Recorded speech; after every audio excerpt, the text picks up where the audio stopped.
प्राप्ति की स्थली भी यही है, किंतु हृदय स्थित ईश्वर दिखाई नहीं देता।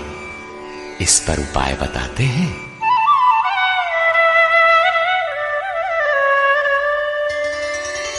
सर्वगुह्यतमं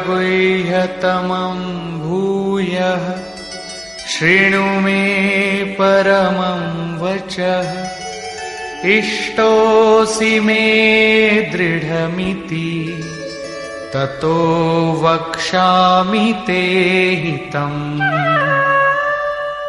अर्जुन, संपूर्ण गोपनीय से भी अति गोपनीय मेरे रहस्य युक्त वचन को तू फिर भी सुन। कहा है किंतु फिर सुन। साधक के लिए इष्ट सदैव खड़े रहते हैं। क्योंकि तू मेरा अतिशय प्रिय है, इसलिए ये परम हितकारक वचन मैं तेरे लिए फिर भी कहूंगा। वो है क्या?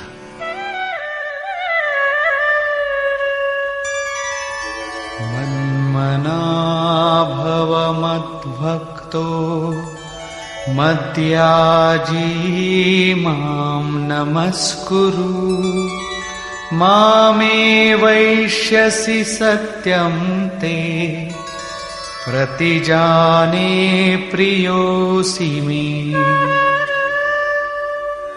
अर्जुन, तू मेरे में ही अनन्य मन वाला हो, मेरा अनन्य भक्त हो, मेरे प्रति श्रद्धा से पूर्ण हो, मेरे समर्पण में अश्रुपात होने लगे। मेरे को ही नमन कर। ऐसा करने से तू मेरे को ही प्राप्त होगा। ये मैं तेरे लिए सत्य प्रतिज्ञा करके कहता हूं, क्योंकि तू मेरा अत्यंत प्रिय है। पीछे बताया ईश्वर हृदय देश में है, उसकी शरण में जा। यहां कहते हैं मेरी शरण आ। ये अति गोपनीय रहस्य युक्त वचन सुन कि मेरी शरण आओ। वास्तव में योगेश्वर श्री कृष्ण कहना क्या चाहते हैं? यही कि साधक के लिए सद्गुरु की शरण नितांत आवश्यक है। श्री कृष्ण एक पूर्ण योगेश्वर थे। अब समर्पण की विधि बताते हैं। सर्वधर्मान् परित्यज्य मामेकं शरणं व्रज, अहं त्वा सर्वपापेभ्यो मोक्षयिष्यामि मा शुचः। संपूर्ण धर्मों को त्याग कर, अर्थात मैं ब्राह्मण श्रेणी का करता हूं या शूद्र श्रेणी का, क्षत्रिय हूं अथवा वैश्य, इसके विचार को त्याग कर केवल एक मेरी अनन्य शरण को प्राप्त हो। मैं तुझे संपूर्ण पापों से मुक्त करा दूंगा। तू शोक मत कर। इन सब ब्राह्मण क्षत्रिय इत्यादि वर्णों का विचार न कर कि इस कर्म पथ में किस स्तर का हूं। जो अनन्य भाव से शरण हो जाता है, सिवाय इष्ट के अन्य किसी को नहीं देखता, उसके क्रमशः वर्ण परिवर्तन, उत्थान तथा पूर्ण पापों से निवृत्ति अर्थात मोक्ष की जिम्मेदारी वो इष्ट सद्गुरु स्वयं अपने हाथों में ले लेते हैं। प्रत्येक महापुरुष ने यही कहा। शास्त्र जब लिखने में आ जाता है तो लगता है कि ये सबके लिए है, किंतु है वस्तुतः श्रद्धावान के लिए ही। अर्जुन अधिकारी था, अतः उसे बल देकर कहा।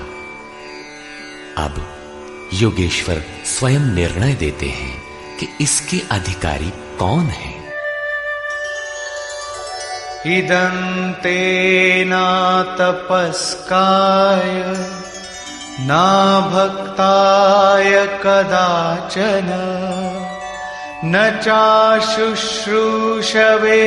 वाच्यम् न च मां योऽभ्यसूयति।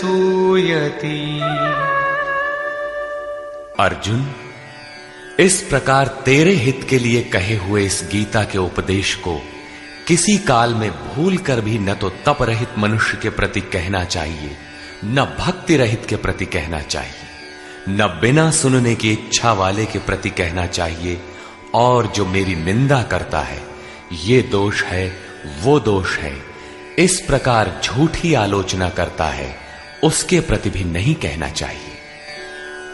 महापुरुष ही तो थे जिनके समक्ष स्तुतिकर्ताओं के साथ साथ कतिपय निंदक भी रहे होंगे। इनसे तो नहीं कहना चाहिए, किंतु प्रश्न स्वाभाविक है कि कहा किससे जाए। इस पर देखें।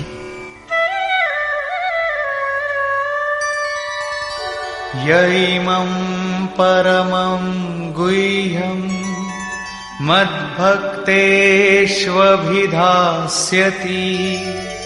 भक्तिं मयि परां कृत्वा मामे वैश्यत्य संशयः।